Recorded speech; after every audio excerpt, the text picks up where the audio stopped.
What does regret means? Well, son, the funny thing about regret is better not to regret things you have done than to regret something you haven't done. And by the way, if you see your mother this weekend, be sure to tell her, Satan, Satan, Satan! Don't keep Satan waiting. Don't keep Satan waiting. Yeah. Oh, god damn it. I love you, butthole surfers. Indeed. Hello, my beautiful watchers out there. It's your lovely host. It is I, Sean D.T. Murphy, the mysterious, the strange. And of course, we have Thorgrim Thunhammer and the mighty, mighty Joker from Chile. Hello. Wait, it sounded like you were like announcing like a boxing match between the two of us. No. If anything, it would be a wrestling match. Like boxing, I gotta be like, oh, it's fighting old Joe McCannahy going against Miracle Jackson. I mean, we both kind of know how to box, so we can... No. Here's the big difference between Thorgrim and I. If Thorgrim gets in a fight with me, I'm gonna die. If I get in a fight with Thorgrim, I'll bring a gun. It's like, oh no, I know how to play this game. It's like, no, sir. I see your kung fu is powerful, but I have a 44 Magnum in a hand. Joke's on you. I've got a hold on. Let me think of what I'm gonna use. Hold on. I have a Magnum. I have a Jericho 941. What else do I have? I have a Luger, if you want to go Nazi style. And we say that word right here, right? Yeah, I think so. I mean, hey, as long as you don't endorse it. Point. Do I look like a bot for Donald Trump? Ha ha. But remember, I will win any fight against the two of you, for I have the power of friendship on my side, and this gun I found. So what you're telling me is we're about to become a very, very violent Sentai team. Yes. You know what? I'm cool with that. Hey, look, that leads into our topic, kind of. Indeed. Today's topic is ultra-violent 90s anime. Now, this might be a multi-parter because there's still so much to watch, but all of us were relatively shocked to find that the world of ultra-violent 90s anime, not as big as we originally thought, at least here, West Side. Yeah, we're gonna have to take a look. We're gonna have to. You know what? You're right. This might have to be like a multi-part. You know what? Maybe, just maybe, and tell me, guys, if this sounds half decent. March will turn into like Animarch. What? Animarch. Oh, that's good. Yeah, you know what? Animarch. That's what we're gonna do every March. It's Animarch. What can we do for April? You know what? That's a problem of the future. That's a month away. We'll figure that out. But right now, we have to go with the anime that we have seen, not the stuff that we are going to see, because we are going to see a lot. Yeah, we got a whole month's worth. Pretty much. But the first thing is, of course, first. Joe, you are a newbie when it comes to the world of ultra-violent 90s anime. So, what was your first little dip into these strange, very salty waters? Hold on. Before we do this, I need to play some. What's the name of that band? MFDKA? The one, you know. AMFDM. MAF. Fuck. The one that Bennett the Sage used in his thing. Yeah. Yeah. Yeah. Take it from me. Yeah. I have to play that shit in the background. But my official dip on the waters for adult animation, I gotta say it was Akira when I was like 14, which I think is a perfect age to watch Akira. Yeah, no, that's a good time to watch Akira. Akira is always a good first because in many ways it's the ideal mood piece. It's beautiful animation, incredible background art, and ultimately you don't need any familiarity with the source material. It's nice, compact, swift adaptation. Yeah. It's like a mood poem in that sense. You have to be less concerned with plot and more with, what am I feeling? Now, here's the thing, because I'll be honest with you guys. we usually go into the philosophical aspects of that anime, but we're talking about ultra-violence anime, so let's discuss the violence, the gore, and all that shit. Oh, Of absolutely. course. For those of you who have never seen Akira, Because you're a heathen. yes, Oh no, it's me. it's the classic cyberpunk story. It's a future, a very, very nasty future set in Neo Tokyo, a city of 1 billion people. That's right, 1 billion Japanese. I had no idea that that would ever happen, especially in today's society where Japan is struggling to replenish itself. Get fucking Japan. Get to fucking. Get to the fucking. So, for very quickly, for the peanut gallery out there, we should give them a name. So Akira is one of the most important animes of all time because just like the movie starts, it was the nuclear bomb that started the genre. Now, was there anime for Akira? Yes. But Akira was the first major anime that arrived to fucking America and to Oh yeah, Europe. like that was what really got things going, like internationally. Yeah. Now, because of that, Akira, long story short, it's a political movie about religion and also why teenagers shouldn't do drugs. It's also mainly about how nationalism will always come back to bite you on the dick. Now, if you haven't seen Akira, I will say this to you all. Why you should watch Akira? Number 1, hyperviolence. 2, bikers. 3, cyberpunk. And now, kids, check that shit out. Also, you the forgot best telekinesis falls under body or falls under ultra violence. Yeah. Body horror. Oh yeah. You ever seen a giant cyber fetus baby man? You're gonna see a giant cyber fetus baby man. You're gonna see that, man. Oh yeah. You're gonna see it implode into a black hole that leads to an alternate dimension. Dude, let's get into the gritty. The problem with Akira, my personal problem is that if you're not very good at, if you don't have much of a literacy to spiritualism and whatnot, there's a lot of hanging threads that were made by Alejandro Jodorowsky, which is the ending.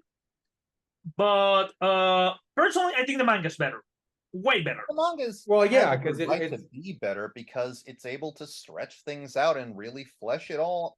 Yeah, you actually can really become more invested in the characters. Yeah, like whereas the first characters in the movie are more set pieces. Yeah, like because you kind of had to like crunch like a good chunk of the story down just to get that part. And isn't like the movie really based on like maybe the first 2 chapters of the manga or something? Yes, I don't know. No, it's like the first 2 or 3 books. Yeah, okay, that's what I mean by chapters.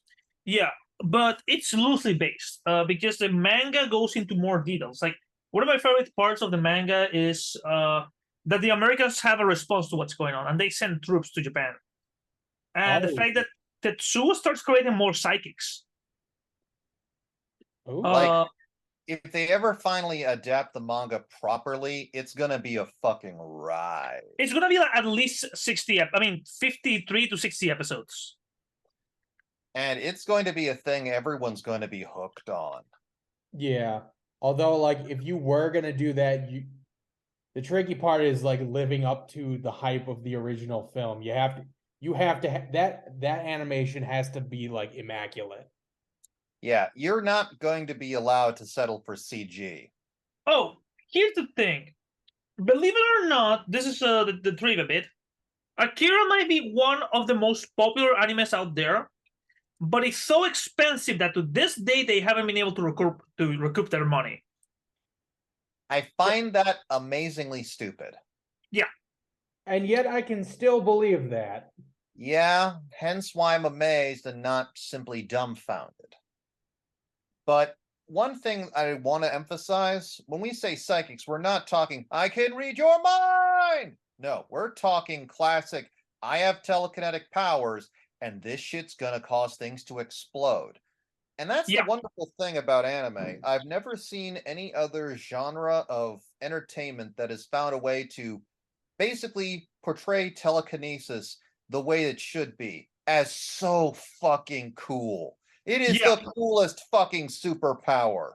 How about How about the power to kill a yak from 200 yards away with mind bullets? That's telekinesis, Dude. Kyle.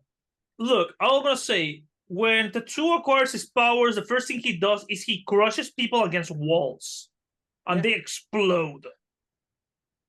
Now, all I'm gonna say about Akira, amazing soundtrack.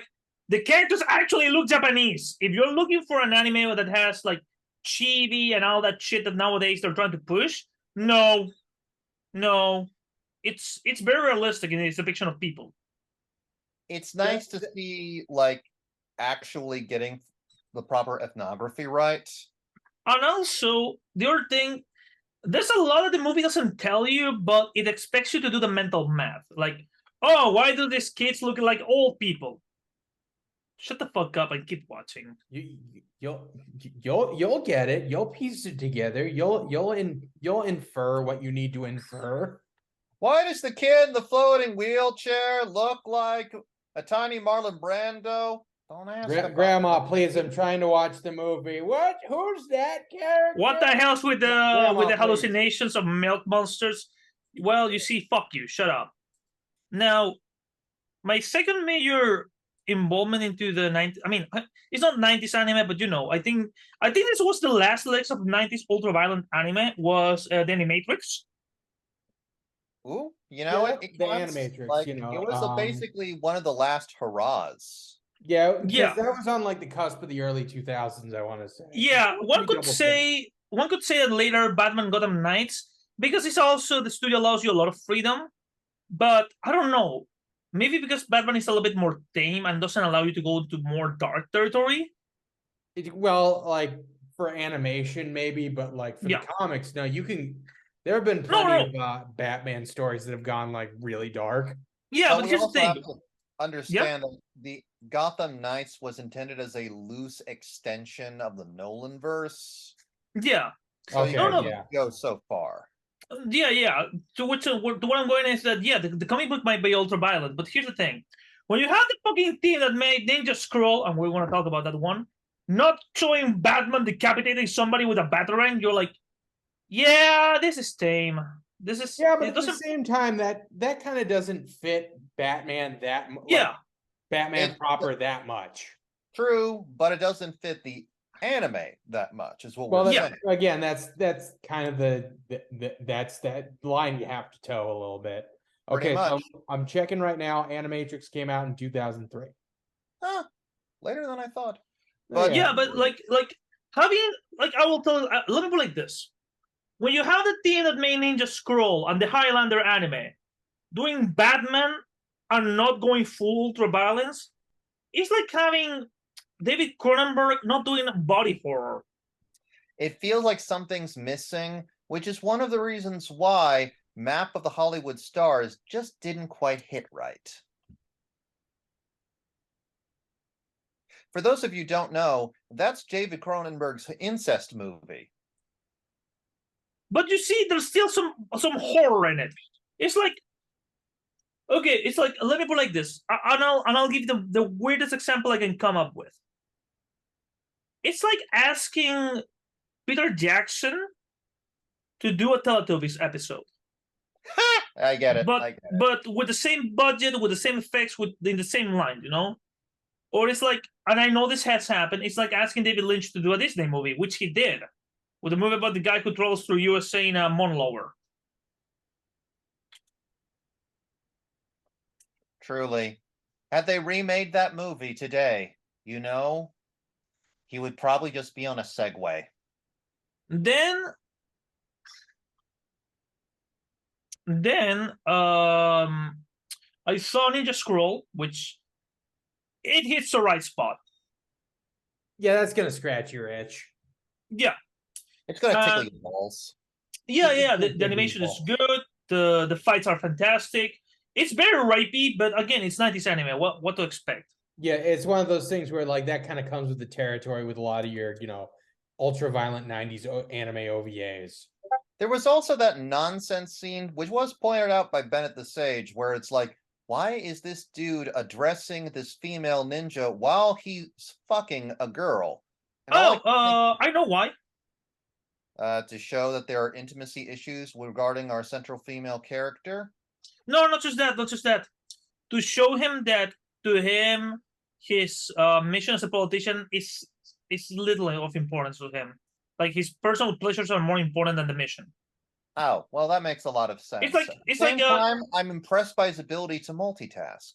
Yeah, it's like imagine that you go to your work and you go to talk to your boss about like, hey boss, we're running out of toilet paper in the bathrooms, and he's getting a blowjob. Like you want to leave, but he's like, no, stay here. Listen up. We need go to this store, buy this shit, go do it. Now let me keep getting a blowjob. No, It's that type of vibe. now let me bust my nut. Yeah. Oh, for a second there, I thought that his boss was giving the blowjob, in which case all I can say is, okay, just remember to enjoy the mint and remember to warm your hands when you cup the balls. Then Wait, hold on. If the boss was giving the blowjob, wouldn't the directions be more like yeah, fair enough. No, I'm assuming this isn't the first time I've done this, and I speak fluent blowjob. Unless you pull your dick out of your mouth, you give the orders while stroking it.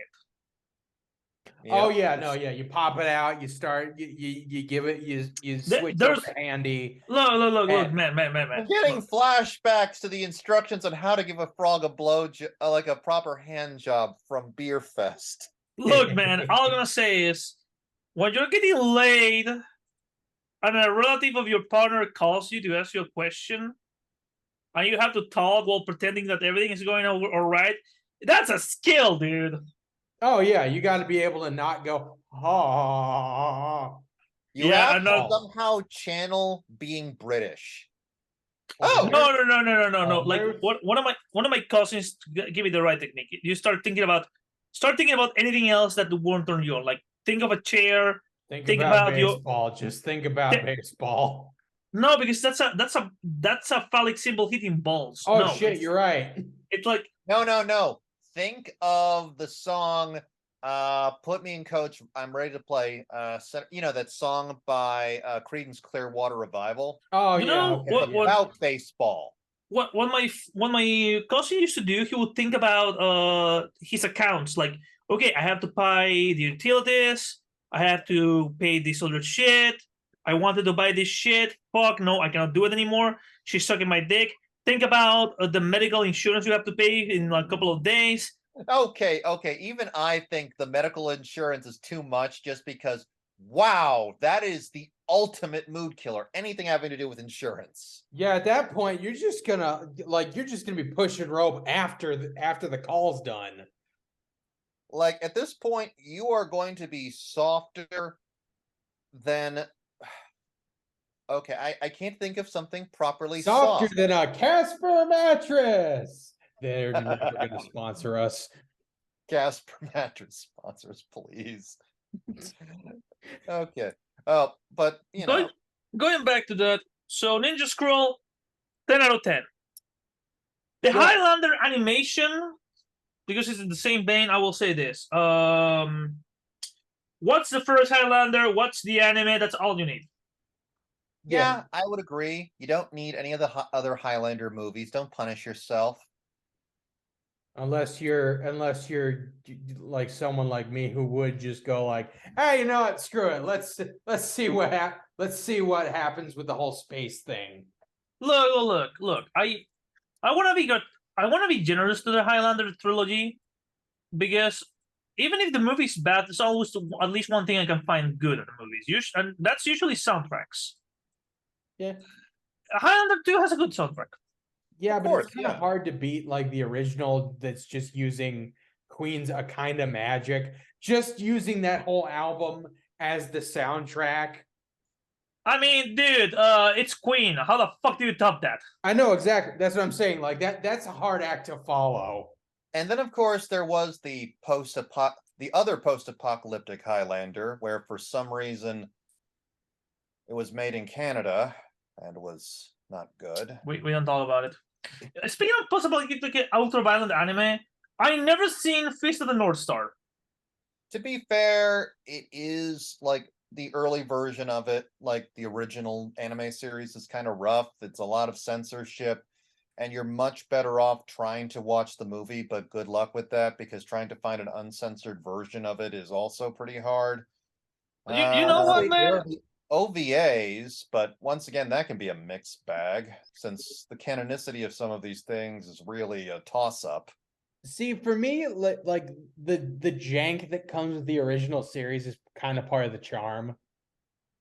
Oh, I can understand that. Yeah, like, because, like, look, I'm watching a series about, hey, what if Bruce Lee were Mad Max and could punch people in such a way that their nerves explode, thus making them explode?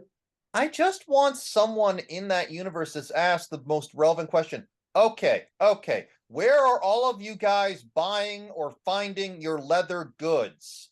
You're all wearing decked out leather harnesses and whatnot, and I know you didn't just steal these things from like the local Spencer's gift, since that got nuked. Where are you getting them? And you just like, there's the only proper functioning economic entity is like ye old leather goods maker. It's like, I make so many leather daddy harnesses for those bikers up in the wasteland.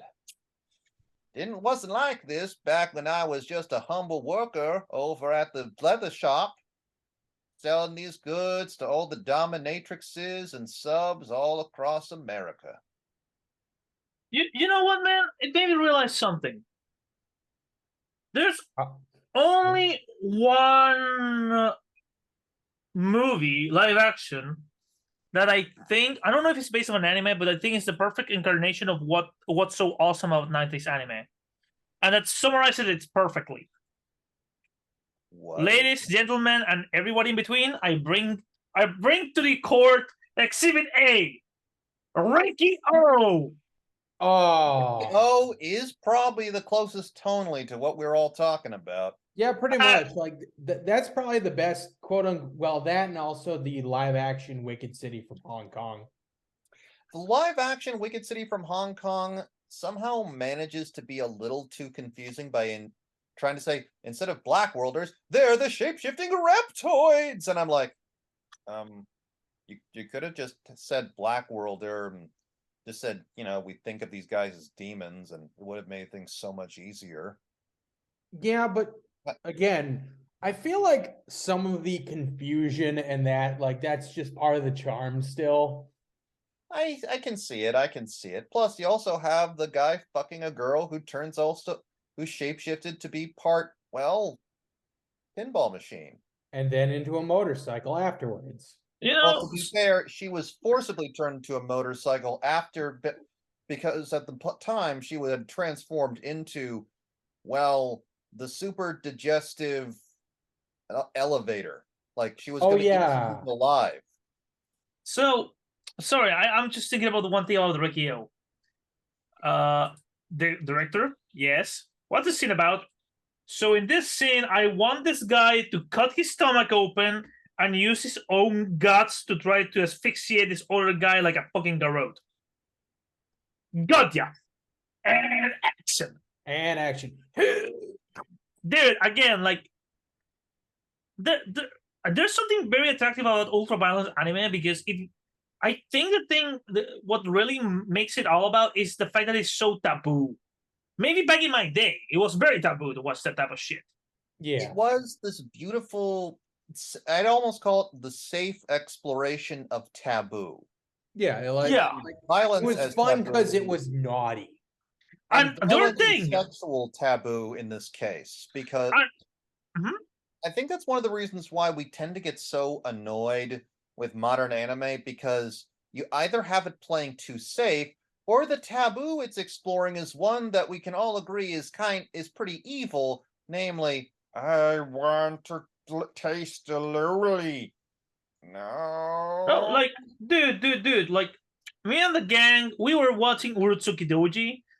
We're in episode 2. We're gonna watch episode 3, whatever. And I'm surprised with how fucking smart the fucking script is. Right? Like, yeah. It's because didn't the guy who actually like wanted didn't the guy who actually like penned the script or whatever, like wasn't the whole point of it is like kind of a like a little bit of a deconstruction of this genre, basically. Kind of. Like, he wanted to take what was originally just a lot of monster fucking. The manga's not that deep. I'm sorry, creator of Urotsukidoji, Legend of the Overfiend manga. It wasn't that deep, but it was revolutionary for its time. You see him at a lot of anime conventions. Yeah, I don't know, but what the thing about the anime is like we were watching the anime and I'm like, wait, what are those demons chasing this guy? Oh, because he consumed his blood. And or for example, and I'm gonna say something horrible for you people at home, trigger warning. The main love interest gets raped within the first 10 minutes of the anime. The guy takes her to a park, and instead of fucking her right away, she starts acting like a traumatized person and starts crying and breaks down. I never seen that type of shit happening in hentai. Usually it's like, I've been raped, let's fuck. You know, this one is like, it's an actual admittance to the reality of trauma. Like, there's this attempt to try and at least be psychologically not necessarily realistic, but understandable, convincing. Mm-hmm. yeah. Uh, in terms of our monsters, the best way I can describe them is What If Demons, but by H.P. Lovecraft. You know, while I was watching this shit, and I'll say it once and I'll say it twice. I feel like Urotsukidoji is the perfect companion to movies like Devilman. Well, yeah, no, it's Yeah, I can see definitely the it. same vibe. Like the other one that's also in the same vibe that we can discuss here is the beautiful Wicked City. Now, don't get me wrong, the script is shit. But Like, it is not a very deep script. no, it's like hell. I seen fanfic writers writing better shit than this. It is But about as deep as a hot tub. dude, like my god, is it beautiful to look at? Yeah, no, that one is pretty. It is pretty. Like, it is. That's the other thing. No, okay, night scenes. Old anime knew how to draw and animate a fucking scene at night. Whereas I look at even something like Devilman Crybaby. I love you, Devilman Crybaby, but this is one of your biggest flaws. When things are happening at night, I can barely see shit. I don't know if that is it's on the computer a screen delicate or on balance. TV, but your color balance looks like ass. Yeah. Well, I Now, mean, it could be worse. You remember the early 2000s? You remember the early days of digital color grading? Oh god, everything was so blindingly bright. It It was was so oversaturated and like very like and like shading was barely a thing. it was the fact that there was hardly any shading that pissed me off so much. Yeah. Now, you know what? now for Sorry. Devilman Crybaby, that kind of works stylistically and it keeps things like very loose and fluid. But not for like those early 2000s like ones where they were basically just doing the digital color grading just to keep costs down. And you know, again, this is the early days of that. So like Yeah, things have gotten way better. Man, Like- they start rough. Okay. You know what? I want to do an experiment with the peanut gallery. I want you to take any popular anime of nowadays. Let's say Jujutsu Kaisen, which yes, the art is gorgeous. To me, the problem with Jujutsu Kaisen is the characters look way too cartoony, look way too much stereotype. And then what's the short film The Running Man? it's like you need to have a balance. Don't get me wrong, cartoony cartoons are definitely, nothing to really complain about. But we need those realistic things to sort of give us a nice, healthy understanding that, oh, there's a lot we can do with this medium. I Yeah, think that might just be like one of those things that kind of bounces back and forth. Like, you know, obviously in the like 80s and 90s, we were kind of saturated with like, let's make these look kind of like Hollywood movies almost. Then, of course, you know, 2000s through 2010s and into now, it's like, you know what?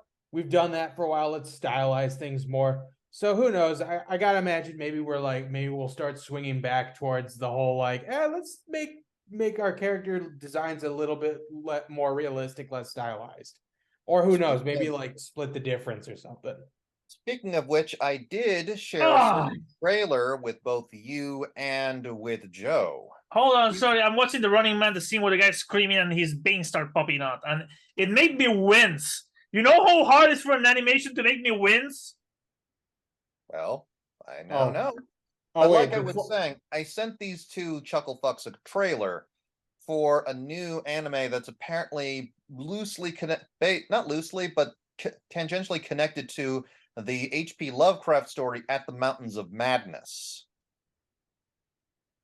A bunch of mountain climbers are climbing a new mountain range that recently was discovered, the tallest mountain range in the world. Oh, shenanigans are gonna happen up in there. Oh no! What if they find hyper intelligent, hyper evolved sea cucumbers? Because that's basically what elder things are when you get down to it. I like to believe that they make noises similar to Zoidberg. Wait, can you resend me a trailer? This last couple of days I haven't slept much, so there's a lot of shit I don't remember. Oh, here it is. Admittedly, I didn't get to the trailer last night because Hold on, this shit is this shit 1 minute long, right? The naked peak, right? Yeah, it's like the trailer. You can skip around, but at least take a look at like the first minute or so, because that's it's going to be a horror thing. Okay, here it is, 2 minutes. Okay. I'm jumping Admittedly, around. now I want it, Okay. Good animation so far, good ambience. Okay. For a HP Lovecraft inspired story, I think there's way too much bright color. I'm just judging based on what you told me. I feel like that's one of the things that modern anime does very well. It knows how to balance bright colors, but it Yeah. uses bright colors too often. Well, But the yeah. problem is that, for example, if you're doing a horror story, you cannot have brightness on the coloring. Or what I would do is start with a very bright color, and the more fucked up shit starts happening, the more dark it starts becoming. I feel like I would it's a consider question that of more what sort of horror situational. story you're telling.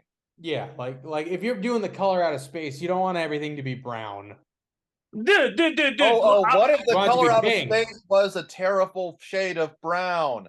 And it's like, Look, oh man. no, I feel like I'm crapping my pants in my soul. Okay, two things. If you do the color out of space and I don't have a seizure during the movie, this movie fails. No, yeah, exactly. And the second thing, sorry, I'm watching this shit and it looks way too poppy and happy. Like, Well, I feel like that's mostly just to sell the people on funding this thing, but but it's clearly going to be a horror story given the scenes where we do see the desiccated body of our ancient alien race. yeah, wait, I'm looking at them and it looks like a fucking elder thing. Exactly. Like, you know what? I have a theory, man. I was talking with my movie guy today, and I think we're gonna get way more adaptations of H.P. Lovecraft or inspired by him. Well, yeah, because didn't he more recently fall into the public domain? No, no, not he's recently. He was always in the public domain. Yeah, yeah. That's right. Even while he was alive. The thing is that I feel like Hollywood's running out of ideas. To be fair, we've been saying that for at least a generation. Well, yeah, because everyone has collectively been bitching about like, oh, there's fucking like a million remakes and retreads and stuff. It's like this is not new. We have been saying this since I want to say the late 2000s. Honestly, you could make that argument since like the 1930s. It's just back then it was more like, oh, we're doing another book adaptation. To be fair, it's not that they're running out of ideas, it's that they never had any ideas. Yeah, but you know what I was thinking, man? More obvious now. Speaking of ultra-violent anime, gentlemen, I want a moment of silence. I need, before I do this, hold on, I need to do something. Because there's one anime I want to tackle, okay? But first we need to do this shit proper. Moment of silence.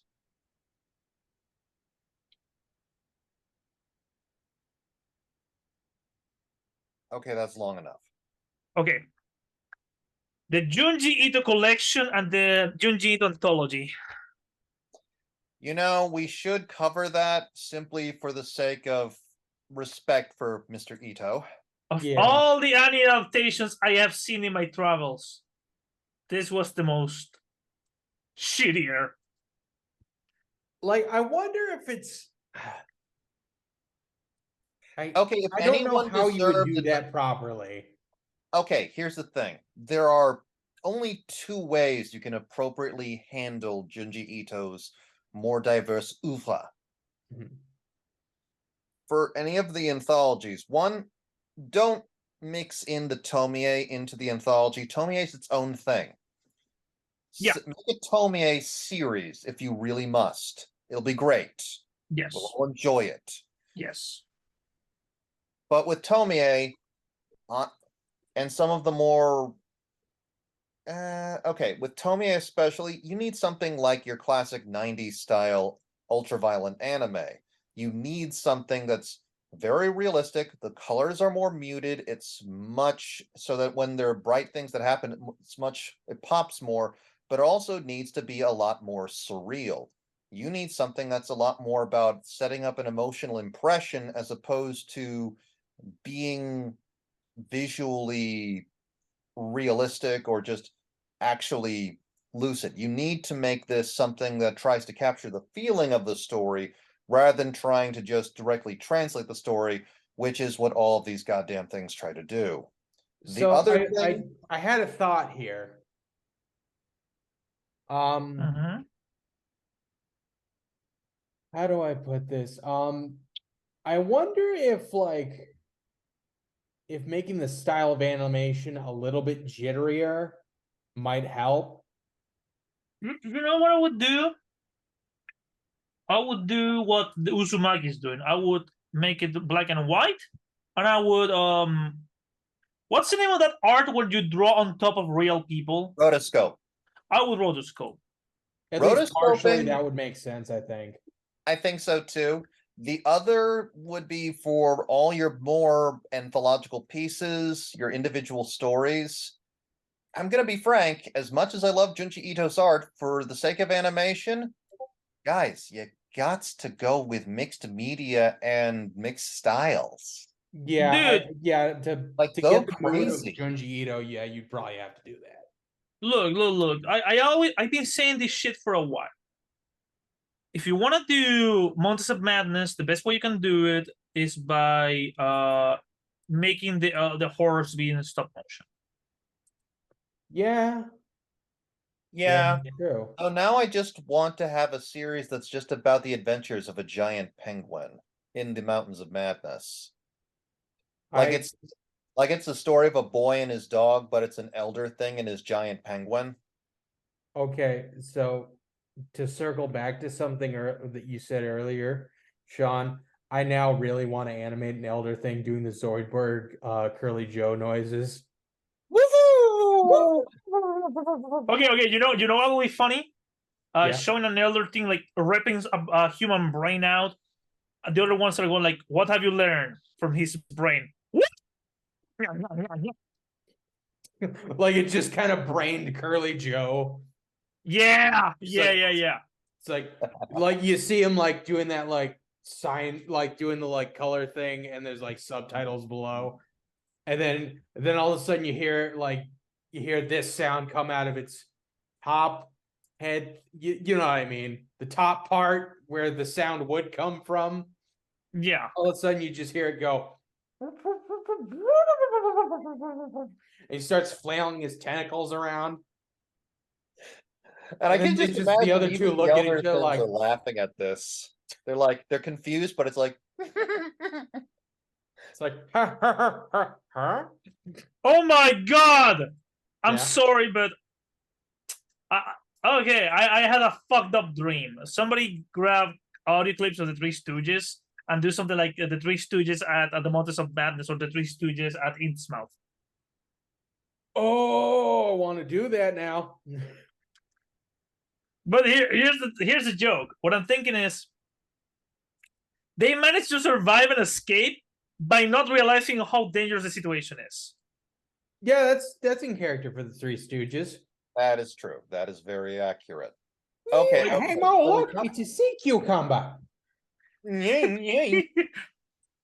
Like, for example, when he's about to poke him in the eyes, he pulls his arm back and he hits a fucking a deep one through the window, and then he pokes Curly in the eyes.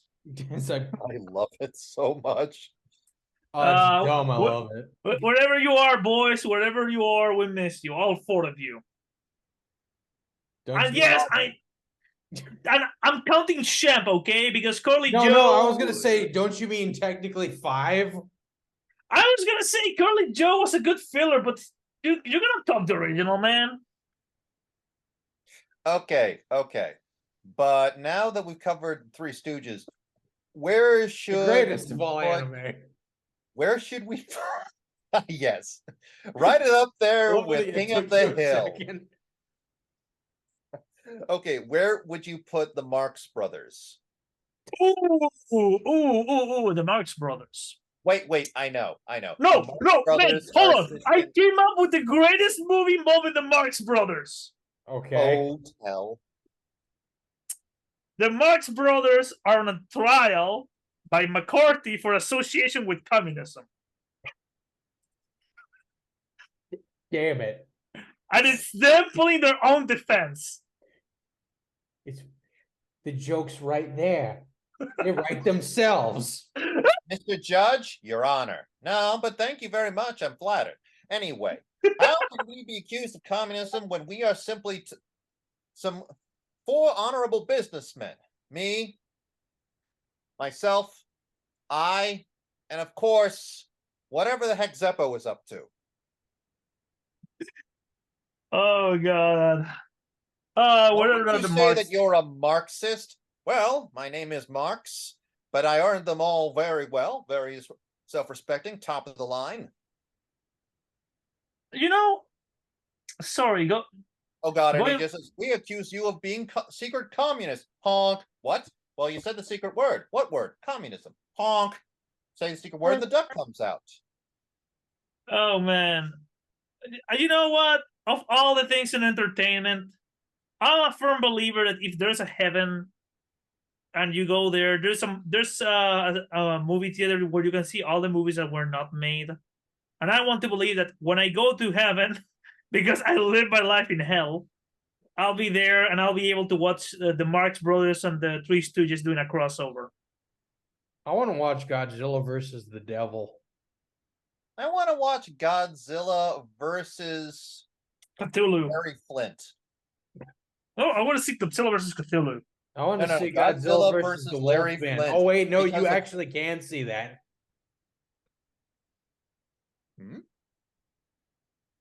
Oh yeah. Yeah, Godzilla they- versus Larry Flint, mostly because Larry Flint took illicit pictures of Godzilla and Godzilla did not give consent for it. Yeah, you can see his whole cloaca, I guess. Yep. Yeah, Godzilla. would Yeah, have cloaca. let's. Yeah, dude, you're getting the furries aroused, man. No, I'm getting about the scalies aroused. They're considered furries. Oh, And man- okay, fair enough. And for those of you That wondering, grows zoonotics. by the way, for those of you wondering, why do I don't make fun of furries? If they can afford a $2,000 suit, they can afford a $10 pipe bomb in my mail. More importantly, you want to be buds with them because they have a lot of money. Also, actually, a lot of them are very friendly. That is very Yeah. true. There's a lot of Yeah. really nice furries out there. So furries, thank you for being cool. For the cool ones, like any other group you got. You know what? Okay, I hate to say this, but so you know how some content is made to bring a little bit of a certain niche, like the Marvel movies are made to bring people who are into action and whatnot. We should make a furry special, like just talk about the furry genre and whatever. That way we can get furry viewers who I will likely wouldn't stick say no around. to it, but we would have to cover certain forms of furry media that I wouldn't find repulsive. And to the furries out there, Fritz the I don't cat. No. Yes. No. Well, yeah, that. We'll start with Fritz the cat, and then we'll follow it up with Dirty Duck. No. Yes. Okay, but Yes. as I was saying so desperately to the furries out there, it's not that I find your things repulsive. I do not. It's that in terms of sheer variety, when it comes to fursuits and furry art, too many things kind of look weirdly the same in a weird sort of style that I find strangely creepy and utterly repellent. What we're I saying know is, there's Furries, vary up your style a little bit. Go with some like different. Not a. I'm stealing someone else's joke, folks. Not all of you can be wolves. yeah, like You I've gotta seen mix some it of you up a little playful bit. Someone wolves, be like a praying mantis or something. like, and I've seen and I have seen a furry artist who loves making bug girls Oh and bug yeah, like people. I saw the titty wasp recently. Okay, I need to see this, and I have uh, seen a goth praying mantis with her girlfriend, who is by the also way, an orchid mantis. before we Aw. change subject, there's one thing I need to say. I am the lone locust of the apocalypse. Think of me when you look into the night sky. Anyways, going back to fucked up anime. Okay, Keeping on, going back to fucked up anime. what was your introduction to fucked up anime, Sean? Oh, that would also happen to be Wicked City. I was but a wee lad, and watching it, it changed my life forever. I tended to fast forward through the sex scenes since they were the most boring part. Me, The potato. I'm sorry. I just It's what it enjoy the sounded like you were. strange monsters and all the action and whatnot, and the beautiful, beautiful animation. What about you, Torgrim? How did you pop your cherry? For ultraviolet anime, let me think back because that was a while ago. Let me try and think. Fuck. What was the first like really nasty one that I checked out? All right. Again, we're really going back there. You know what? Now I have to look up a list because again, it's been a long time. Well, okay, Gotcha. well, he's doing that. Yeah, let me Gradually, with my ultra violence, I just experimented with a lot of different things. Like, usually, whatever I could score from, like, either this one great rental place that was nearby or the local Blockbuster, which for some reason had, well, for a time, some decent ultra violent anime. A lot of it, the second was probably Ninja Scroll. Then it was Ghost in the Shell. And then after a while, you bounce around here and there. But eventually, when I was a high schooler, I mustered up the courage and I illegally rented Urotsukidoji Legend of the Overfiend. You And know, the dub was terrible. I have a fucked up and funny story about it. I don't know. I think I told it to you guys before, but I'm gonna tell it here. So for those of you who don't know, I'm from South America. My country anime was always around, but not in the way you guys would expect. So back in the 80s, 90s, we had, let's see, uh, sorry, I have the book of one of my friends who wrote about it, but so you had Sailor Moon, you had Dragon Ball, you have Robotech, which was like early 90s, Saint Seiya, shit. What's the name of that soccer anime that has the world's biggest yard? Wait, which one? The soccer Captain Tsubasa? Yeah, we had Captain Tsubasa because again, football. Run One Half, Slam Dunk, Conan, Pokemon in '98. But the thing is that during that time, those animes are kind of tame. Kind of tame, okay? Oh At the wait, same I think I just remembered like the earliest one that at least kind of scratched that itch that I can remember. Evangelion. Yeah. Hold on, let me tell you. So Okay. in around '98. Oh, wait. We also had a Miyazaki show here. I totally forgot about it. Really? Yeah. About kid called Conan that could. Oh, yeah. Let Future Boy. Oh yeah, Conan. Detective Yeah, we Conan. had. Yeah. And we also had Lost Universes. Anyways, so the thing is, anime was kind of thing. Kind of. We also had things like Ronnie Kenshin from time to time, whatever. But the thing was that if you wanted to watch something different, you had to go to the video clubs. Usually, Blockbuster didn't have much of a category. They only had like the Pokemon movies and the Digimon movies and whatever. Okay. Yeah. But the mom and pop video stores, well, that's another story. God That's the bless Wild you, mom West. and pop video stores. Yeah, God, that was So- basically the same situation stateside for us for a while. Now, here's the thing. So, one of my friends, he's a TV producer. Back in the day, we had this show called Maldita Sea, or God Damn It, where they would review fucked up movies and anime. Very close to what the internet horror culture does nowadays, with a little bit of mystery science theater. And they would show the very fucked up anime and where to get it. So the thing is that there was this mom and pop video, but it wasn't owned by a young guy, and he would have very fucked up anime. But because it was the 90s and parents were stupid, he would edit the fucked up scenes out. So he had the real deal in the porn section of the store and the tame deal in the kids section. And one day he mixed up. Oh, And a no, parent- he accidentally Tyler Durden some people. No, he accidentally left the fully uncut, unrated version of Urotsukidoji, and a father of a 6-year-old rented it because its cartoon is for kids. yeah. And that no, started the That's even Inquisition worse here. because that's the whole movie as opposed to just like oh, little clips. that reminds me of the legend. Oh, the legend. One of the reasons why anime had a hard time getting big in the UK was apparently someone decided that they should air Urotsukidoji on television. What? Ow. They thought it would be safe. I mean, Akira was relatively safe. They were dumb. Yeah. So needless to say, at that point, that probably ended up on the video nasties list real quick.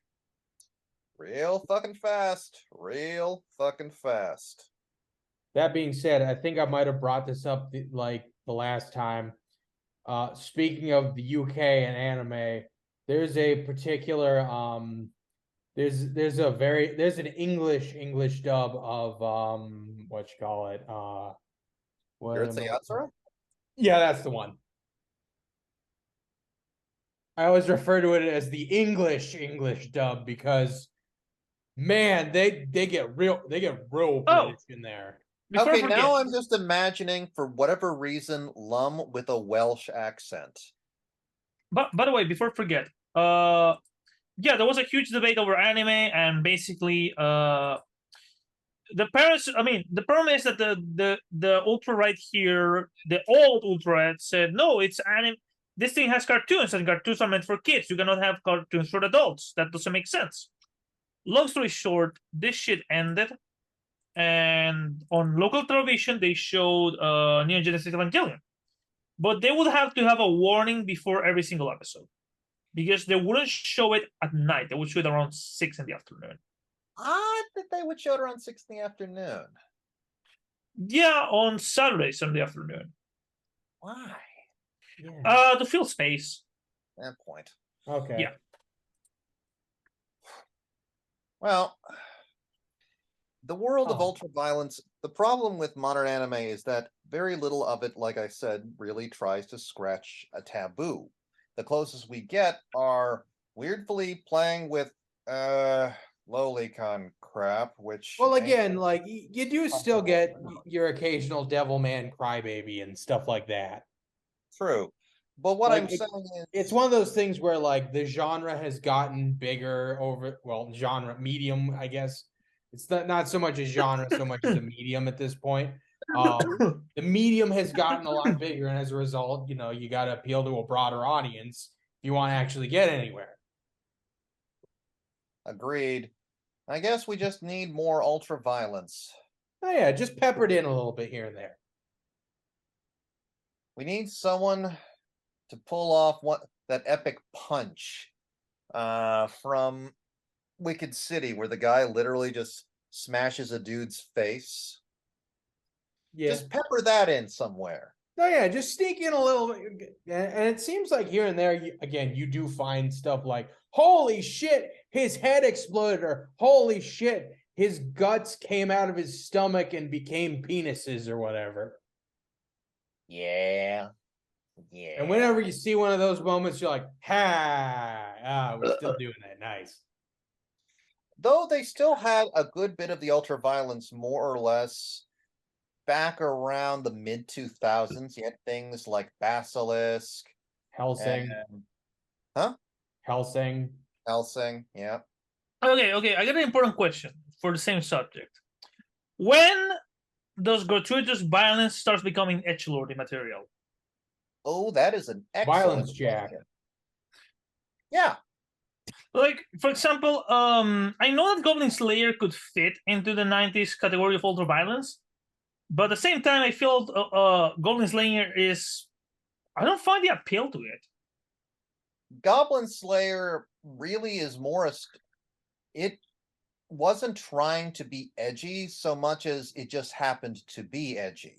Like, it just seems like it sort of fell into that category, but it wasn't trying to be a show mainly about, so much in the way of female nudity. Like, it's in a weird way not sexy. It's not really that appealing. Like, it's one of those things where it's like, look, like, you're supposed to be grossed out by this. Pretty much.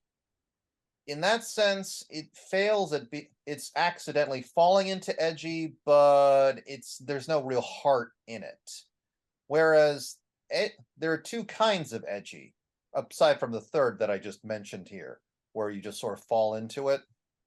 There's edgy with a point, in which case the edge that you're skirting, that you're riding, actually makes sense. You actually have to do this, but you try to do so in a way that's at least tasteful or, safely moved. It's like a scalpel making a careful incision. You want to make sure it's done right. And then there's someone who just wants to rub your face in their filth. Like, we call this the John K approach to edginess. Now, here's an interesting question. Because believe it or not, I heard this argument on a place where they sell anime bullshit, and it kind of pissed me off, but at the same time left me wondering. For what we can discuss about things like Wicked City, yeah, the plot is shit, but it's art. When does edgy 90s edge or edgy anime becomes art? Or what classifies that as art? Because the argument was somebody was discussing the Tomb of the Fireflies. Another person replied that, but that shit is edgy as fuck. And I'm like, not really. Yeah, because they show you all the death and mutilation. It's like a torture porn movie. And I'm like, wait, Then they mention Bar Gene Food Alpha, I think it is called. Oh, Barefoot Gen. Barefoot Gen.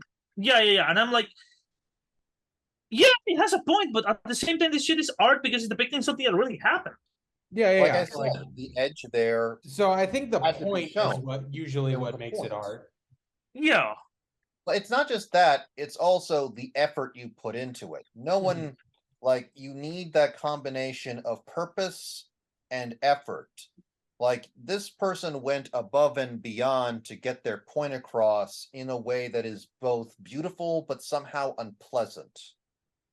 I think I got a good way to sum it up. And granted, I'm stealing this from a quote that John Carpenter, I believe, said at one point.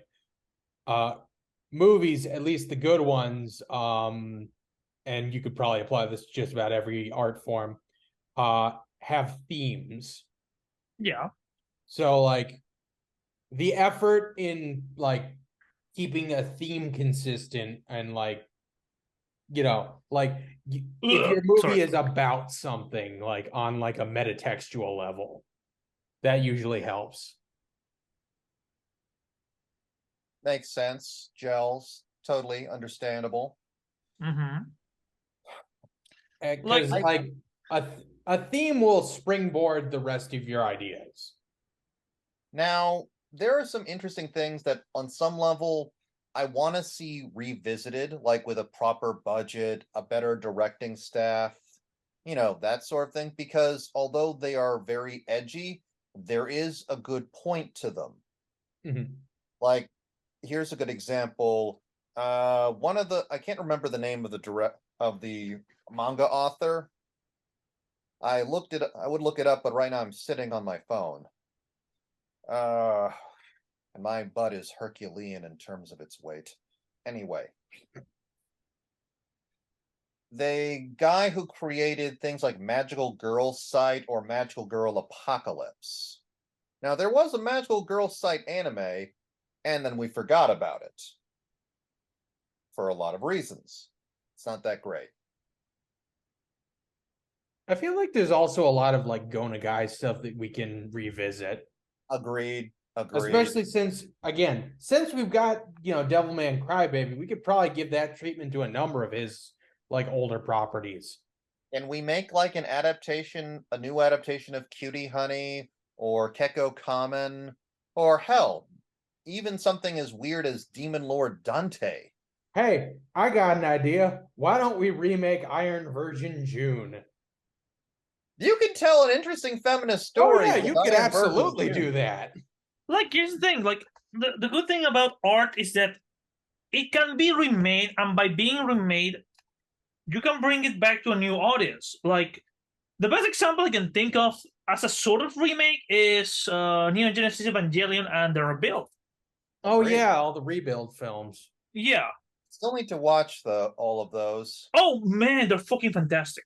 Yeah, I know like, they are, but it's like I need to wait till summer where I can just sort of really relax and just sort of chill out with them. Look, yeah, because there's like without, at least 3, right? Yeah, 4. Oh, wait, 4, right? 4. The last one lasts like 3 hours. Okay, that's a big one. But here's the thing: the first OVA is to tell you this is the same story but different. The second one, things start going haywire. The third one is about dealing with the consequences of what you have done. And the fourth one, it speaks in so many meta narratives at the same time. Like, if you're a 16-year-old who doesn't care about the meta plot, you will be happy with it. But if you grew up watching fucking Evangelion, knowing what the fuck the creator has gone through, you will go like, oh my god, this is the ending that we needed. This is the real ending where everybody applauds Shinji. But this time, he finally does the thing that no character in anime ever does. He grew up. He moves on, basically. Yeah. And he moves on. Because our famous internet crybaby whiny boy finally grows to be a man. He finally touched grass. Dude. He finally tells the people how he feels about. And the big final battle with Gendo becomes not a fight between two monsters hand to hand, but becomes a son confronting his father about why you never loved me, Dad. Spoilers, by the way. Yeah, sorry. And Gendo has to respond, why I never loved you. Yeah. Well, Gendo, your biggest problem is you suck. You're just. Oh, dude, they explain you why Gendo is the way he is. Yeah, they actually do go into like great detail with that. With his psychology. Yeah. And here's the thing. I haven't seen the movies yet, but I've seen like again, Ben at the Sage covered the rebuilds recently, semi-recently. Yeah, like, here's the thing. Usually one of my biggest problems with anime is my same problem with comic books. The characters don't grow up. The characters are stuck in an infinite loop. Goku will always try to become the strongest guy and beat the next guy that comes over. Conan will always try to solve cases. Even if the fucking manga ends, he will always be a detective. Saitama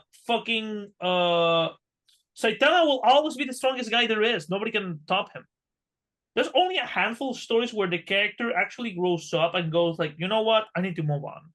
It's one of those ones where like it's hard to do with like an ongoing franchise, but if you're like at that sweet spot of like just big enough to like do something with it, but also like small enough to where like a company will let you just end a series and not revisit it, like if you're in that sweet spot, it seems like that's when you can like have that sort of closure. You need Yeah, to be confident enough that you can actually eventually allow something to end and move on. like for example, one of the smartest decisions I have seen in anime is making Gohan not being a fighter Yeah. to Gohan grew address the up. yeah, like he's a great Saiyaman and whatnot. Yeah, they're trying to push that shit, but the idea that I think that Dragon Ball Bridge pushed very like did it in a wonderful way was when Goku is like, oh, but Gohan likes to fight. No, you idiot. He likes being with you because you're his dad. He hates fighting. Oh. Or I know this is controversial, Ronnie Kenshin. By the end of the story, yes, Kenshin fights for Japan, but he really wants to be with his kid. And at least in the movie, and his kid doesn't want to do anything to do with sword fighting. He only becomes inheritor of that style because he's the only one who can. But he never uses this knowledge to fight. He uses his knowledge to become a doctor and to focus on helping people. What I'm going at is, I feel like more anime should touch not just real subjects that we have gone through, like Japan is sinking, which is about Japan dealing with an earthquake, but that's based off a book. But also not just the fantasy of the story, but the reality of the repercussions of the story. You And know? yeah, that is something like that's one of those things where like if you want to find those stories like with with a lot of different types of media, you kind of have to go digging for sometimes. Yeah, I like agree, but at the mhm. same time, it's kind of the same issue as it relates to like it's a problem that's once again Joe pointed out in both America and in Japan when it comes to our mostly in comic form media. You need to have the courage to eventually allow things to end, to allow Oh yeah, characters to grow, evolve. Some point, Peter Parker is going to get too old for this shit, and it's I going know. to And be then Miles you pass the Morales is reins going to off be to Miles Spider-Man, Morales. and you're all going to put, and all the right wingers are going to piss and moan about this, but Miles Morales makes for a better Spider-Man, and that's Yeah. going to be the kids' new Spider-Man, and that's great. And then Eventually, eventually Miles Morales will get too old for this shit and pass it off to some new kid, and so on and so forth. and that's one of the reasons why I too get annoyed with a lot of comics these days because there's that lack of courage to just let a character move on. Maybe Yeah, Thor should just It's be King it's of the Asgard or should just wander around as a bum. We don't need to focus on his story. It's not that it's his story ends, it's that it's moved on and now he has his own little story that we're not looking at. like you know what? I would have loved if Batman married Catwoman. She made him happy. She decides to retire, maybe become a consultant for the superhero. But to have Dick being Nightwing on the city or Damian, like we're like, no, my body, I'm at a one point where my body cannot take it anymore, and I'm happy. I know I made a promise to my parents, but I think they understand that I also have my own life, where Batman stops being a tragedy and becomes a proper symbol of hope. I know that will kind of kill the character, but you know what? Fuck it. Bruce Wayne needs a break. yeah. Hell, even the Joker, I feel in that moment, as much as he'd be pissed, he's like, I'm gonna miss you. Do you know what would happen? If I know that Joker will become way more violent to try to bring Batman out, but if Batman actually dies, the first thing that the Joker does is start living a normal life because, yeah, he just doesn't have anything else to do. but I also liked what they did with in like the Nightwing, the what's his name? I'm Dick blanking on Grayson. Dick Grayson Batman era, where essentially the Joker has a bit of an identity crisis, but he still goes back to being the Joker because he accepts on some level, I see Batman in both of you. I see it in the extremely violent Robin, and I see it in you, Dick Grayson. I see it in both of you. And then in some way, that's kind of weirdly heartwarming. Or it's just like, I would love it if it were just sort of like, he's the occasionally murderous, but now he's almost like, oh, I miss Bruce, but you guys are decent enough at this. You'll do. I You'll insist. do. If we do an episode talking about comics, we need to drag this Arrow's ass in here. Yeah. Agreed. So, But I'm with gonna manga, the other problem add is just one last again, little bit there. say what now? I was gonna say I'm gonna add one last little bit in regards to the whole comic thing. So, I think a good chunk of our problems with like not letting characters move on is just the fact that the company, not so much the creators, but the companies don't want them to move on. That was what I was about to get at. The problem over in Japan's side is really the same problem, but a lot more naked. It's capitalism. Yeah. Yeah. Well, here's the thing with like Japan, like at least with like the less big franchises and stuff, you can get self-contained stories. You can have like a series wrap up and then just be done with it. Yeah. Unlike Exactly. obviously, unless you're like Dragon Ball or One Piece or something. But even I'm the sort of guy who's like, you gotta let Goku finally, be like, I love fighting, but I think I want to teach now. That'd Well, be yeah, nice. because we've had that almost happen several times, and then the studio's like, no, we can't do that. You can't put the cash cow out to pasture. We need With some more Marvel, milk in to get done. but with Like, Marvel especially, I was really hoping it would find a way to just like keep Krakoa, keep Iron Man dead. But no, they had to bring back Tony. They had to basically reverse a number of things. Like, no, there cannot be change. There must be a status quo because that's where the money is. Well, yeah, that again, circling And back, the and problem once again, like with most things, is with capitalism. And of course, Detective Conan can never grow up. Oh no. I mean, oh no, funny, he's got that Webster thing. son of a bitch. Oh! You know what? It's funny because the mangaka said that he wants to finish Conan. He wants to do other shit. And if he does that, I totally respect him, man. Oh yeah, no, like finally give him his happy ending. Like, yay, I can not be a child anymore. To be Yeah. fair, at this point, I think even the adults in his life got to be wondering, wait, how many crimes have we solved? And wait, he's still wait, how does time work in this universe? Wait. I can tell you how I many already years. told you. You can explain that away with he's got that Webster thing. No. Like I know how many years has happened in the Conan universe, and it's fucked up. Okay. It's been 1 week since you looked at it. I'm sorry. I knew you were gonna go there. No. 2 years. Oh, okay. So we got that fucked up Simpsons time scale. Yeah. Okay. No, they only acknowledge it like once or twice, but yeah, it's been 2 years since he got turned into a kid. Okay. And officially I mean, now, yeah. I kind of wish they went with like a real world time scale, just so they could make that jokes like, Conan, it's been like 10 years. How are you still that small? He's like, well, Chief, I got that.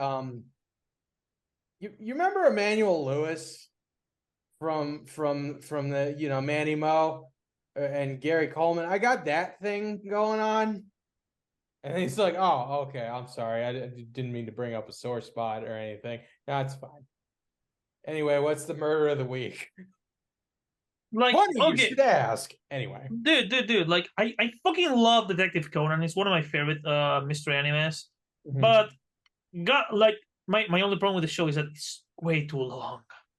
That's like I'll be honest with you guys. I have a personal policy when it comes to anime and shows. If it has more than 20 episodes, I bail. that's fair. I Like, always draw the line at like 24 episodes because no, it's like but two like 12 episode seasons. no, you know, like that. Like for example, Cowboy Bebop to me is the perfect anime in that amount because it's like 26 episodes plus one movie. But I am never gonna sit down to watch Naruto or One Piece. Oh, God, One no. Piece especially, because I mean, you will not run out of shit to watch. Yeah, yeah, and the problem is like I have read the book. I know how Treasure Island ends, but it's not the same, you because things. Shut the fuck up. Oh, pedantic weeb. You are our nemesis. Truly, you are. You know what we maybe should do next? Well, I mean, next week we'll just continue with the same thing, but maybe at some point we should watch the original JoJo's Bizarre Adventure OVA. I actually bought that like many, many, many years ago at a fanime. Damn. I'm You could get a lot sorry. of money for that now, too. God damn you, Bennett the Sage. I cannot watch that movie the same way like I used to.